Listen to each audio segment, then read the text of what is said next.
আসসালামু আলাইকুম। এখন আমি একটা রিক্সা করে যাচ্ছি। আমি চিন্তা করলাম উনি আসলে কষ্ট করতেছে। তিনি তো আর অন্যদের মতো ভিক্ষা করতেছেন, উনি কষ্ট করে কাজ করছে। আগে দেখা হলে আরেকটু বেশি দিতে পারতাম। এখন চিন্তা করলাম ওনাকে এগুলি দিয়ে দিই। তো প্রথমে ওনাকে জিজ্ঞেস করেছিলাম, আপনি কি নিতে রাজি আছেন? আর আগে দেখা হলে কিন্তু আরো বেশি দিতে পারতাম। এখন যেহেতু আমি দিয়ে দিছি, এখন অল্প আছে, এগুলি ইনশাল্লাহ ওনাকে দিব। তো বেশি দিতে পারলে ভালো লাগতো আর কি, কিন্তু তবু নসিবে যা আছে, ওনার নসিবে হয়তো এতটুকুই ছিল। হ্যাঁ হ্যাঁ, এটাই। হ্যাঁ হ্যাঁ, আমি আরো আরো যাকে দিই তাদেরকে বেশি করে দিছি, কিন্তু এখন ওই বাজেটটা নাই আর কি। যাক, তাইলে আপনার কোনো তো সমস্যা নেই দিতে না?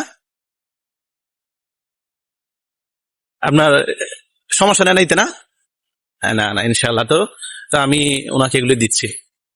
এই যে এগুলি আমি ওনাকে এখন দিচ্ছি। তবে গাড়ি ভাড়া আলাদা দিব, এটা ওদের সাথে না, ওনাকে এটা আমি আলাদা করে দিচ্ছি। নেন, এগুলো নিয়ে নেন।